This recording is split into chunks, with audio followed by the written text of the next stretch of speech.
Auspicious greetings to our friends around the world. This is Hui Cheng from Shan Monastery in Taiwan. I hope that this online session of Shan English Dharma services finds you well. Today's sharing will be an introductory session to a 5-part mini-series on Buddhist meditation.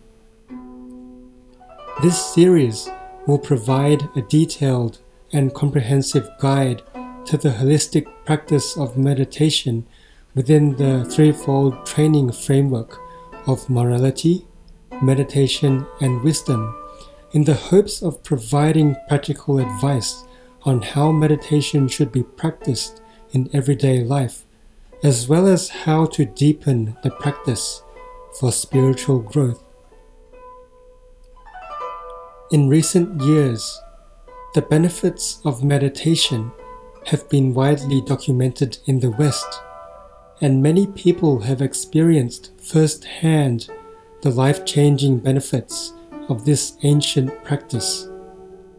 Meditation is now analogous to improved physical, mental, and emotional well-being, and is known for its potential for unlocking the creativity and transforming one's character. However, it is not easy to understand the full extent of what Buddhist meditation can do for us without first understanding Buddha's intention for the use of it. It is also imperative that one understands the requisite conditions of successful meditation. Whenever we speak of meditation, what usually springs to mind is the image of a person sitting cross-legged on a cushion, eyes closed and hands in the concentration mudra, looking very zen. In the West, the terms mindfulness and contemplative practices are often used in lieu of the term meditation, placing a focus on the development of an awareness of body and mind. In the field of psychology, certain methods of therapy rely on contemplative practices to allow one to retrain the mind to function healthily. While all of the above are helpful in relieving stress and promoting peace of mind in the here and now, it is often the case that the fundamental purpose of meditation is often overlooked, and the development of requisite conditions bypassed for a speedy crash course on how to live peacefully. It is hoped that through this mini-series on meditation, these important points may be acknowledged. Once we understand the purpose and requisite conditions for meditation, we will find that meditation is not only a practice done sitting on a meditation cushion, but a state of mind and attitude of life one maintains in all aspects of life, in both stillness and movement. It is a path to true joy and wisdom, and an indispensable part of living a good life. Buddhist meditation was developed based on the Buddha's insight into the human condition and has the goal of leading one to enlightenment. In other words, it has the goal of acknowledging and eliminating mental afflictions and ignorance, so that one may see the world clearly and as it is through the eyes of prajna, that is, direct insight into the truth. It allows one to live in this world but not be bothered by it, and intricately engaged with its affairs but not be caught up in them. However, successful meditation is dependent on certain prerequisites. According to the Buddha, there are 3 aspects of successful Buddhist practice, namely morality, meditation, and wisdom, the Threefold Training. These three categories of training are not individual components of practice. Rather, they are interconnected and interdependent aspects of holistic Buddhist practice. Thus, meditation needs to be based on morality and guided by wisdom for it to be truly effective. The practice of morality is based on proscriptive and prescriptive guidelines. The proscriptive guidelines entail abandoning negative actions of body, speech, and mind that bring harm to oneself and others, such as killing, stealing, lying, sexual misconduct, intoxicating oneself, or actions inspired by greed or anger. The prescriptive guidelines entail cultivating virtuous actions of body, speech, and mind, such as generosity, patience, gentle speech based on compassion and loving kindness, and so forth. All of which leads one towards developing wholesome mental states conducive of meditation. There are two main aspects of meditation: Shamatha and vipassana, or in other words, calming and insight. Shamatha works to develop a deep, static state of one-pointed concentration on a subject of focus and leads to samadhi, a state of mental tranquility that is unperturbed by either internal or external disturbances. After one achieves one-pointed concentration, one turns to develop wisdom through vipassana, or insight into the reality of phenomena, by developing the four bases of mindfulness, whereby the type of concentration that accompanies this practice is a fluid, moment-to-moment mindfulness, or attentiveness that observes the incessantly changing states of mind and phenomenon. This will be discussed in detail during subsequent sessions. Although each component of the Threefold Training is ideally practiced in unison, a beginner to Buddhist practice would find it rather difficult to balance all three equally. Essentially, morality, meditation, and wisdom address three corresponding levels of the mind, that is, the physical and verbal acts, active mental states or manifestations, and latent or subconscious tendencies. In most cases, it is recommended that one begins working on morality as an entry point into the Threefold Trainings, since our actions and speech are easily identified and addressed. In short, this mini-series of 5 sessions will elaborate on the prerequisite of morality, the prerequisite of right views and right intentions, the functions and techniques of Shamatha or calming meditation, the requisite understandings for practicing vipassana or insight meditation, and finally, the 4 bases of mindfulness. The focus for today's sharing is on the preliminaries of meditation, starting with morality in relation to external actions. According to the Buddha, compassion is the basis of Shila, or morality. Morality here does not refer to obedience or a sense of obligation or external constraint. It refers to an ethical compass within self and relationships that guide us to maintain harmony both in our interactions with others and within our own conscience. It is the practice of non-harm and non-violation of self and others.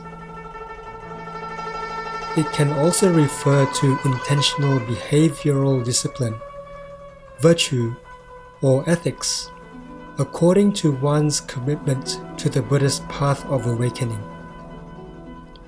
Shila has 3 degrees of manifestation. The highest degree is inner virtue, the innate goodness of all beings. The second degree refers to virtuous actions of body and speech inspired by our inner virtue, while the third refers to guidelines for conduct governing actions of body and speech, which are designed to bring them into accord with ethical ideals. The most common guideline is the 5 precepts, which are not killing, not stealing, not lying, not taking intoxicants, and not engaging in sexual misconduct. It is important to make the distinction here between externally enforced rules and the willful following of ethical guidelines. No one can ever force us to abide by the precepts per se, as the observance of precepts is a personal vow and aspiration to better oneself. So why is the development of morality a prerequisite for meditative practice? From a Buddhist perspective, all beings have a Buddha nature, the inherent potential to perfect the human condition and become a Buddha. This Buddha nature is analogous to inner virtue or innate goodness. It is also the source of our potentiality to do good. Going against our inner virtue by engaging in unwholesome deeds creates disharmony in our minds, as we are going against our clear conscience. Shila functions as the foundation for meditation in 2 ways. First, the observing of Shila promotes a clear conscience, essential to developing concentration. It prevents us from being harassed by restlessness and feelings of guilt.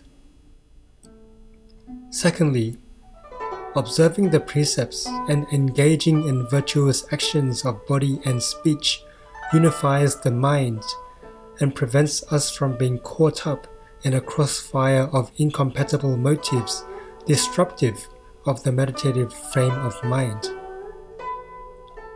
As we meditate, we are intending to settle the defilements of greed, anger, and ignorance so that the mind can achieve a certain degree of peace. If we allow ourselves to act in violation of the precepts, defilements are triggered and meditation will be hindered. Right livelihood is also part of morality. When we speak of livelihood, we refer to what we do for a living. Engaging in occupations that are in accordance with morality helps one to maintain a clear conscience.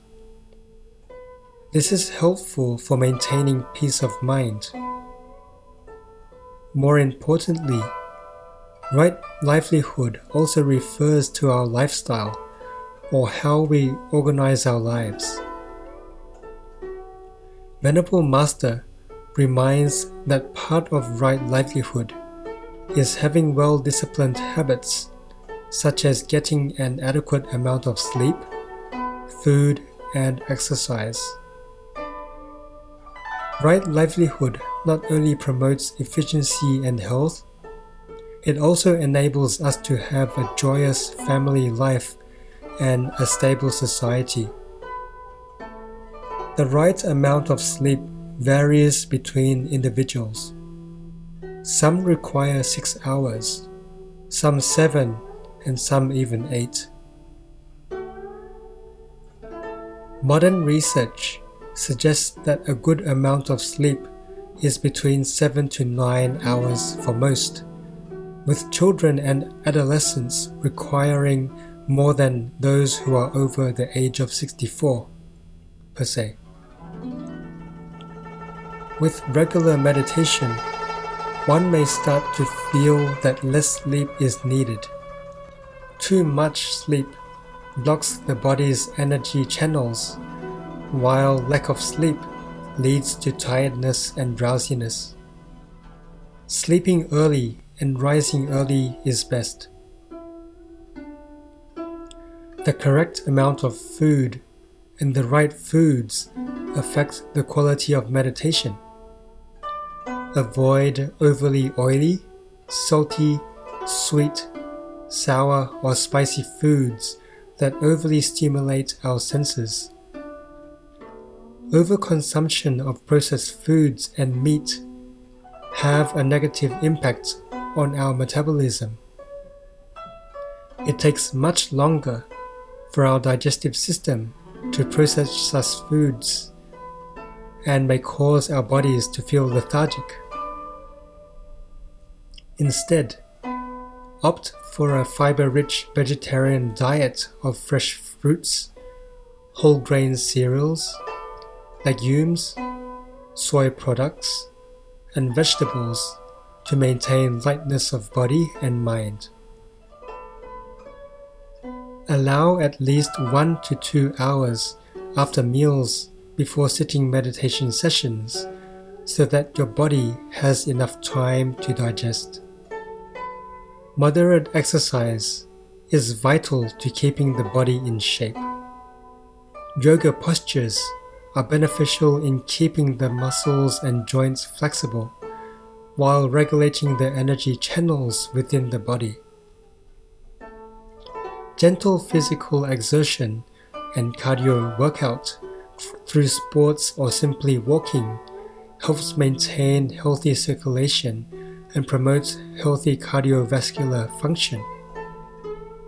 This is crucial since breathing plays an important role in meditation. To recap, this first session has offered a general introduction to meditation based on the Buddhist framework and has discussed the prerequisite of morality, the main topic for session 1 of the mini-series on meditation. Shila functions as the foundation for meditation by promoting a clear conscience essential to the development of concentration, free from restlessness and feelings of guilt. It also prevents us from triggering and entertaining defilements disruptive of the meditative frame of mind caused by engaging in speech and actions based on greed, anger, and ignorance. Right livelihood allows us to maintain a healthy body and mind. Session 2 explains the importance of developing the right worldviews, intentions, and goals for meditation. With the right worldview, the practice of morality becomes effortless. Thank you for joining us for session 1 of the mini-series on meditation.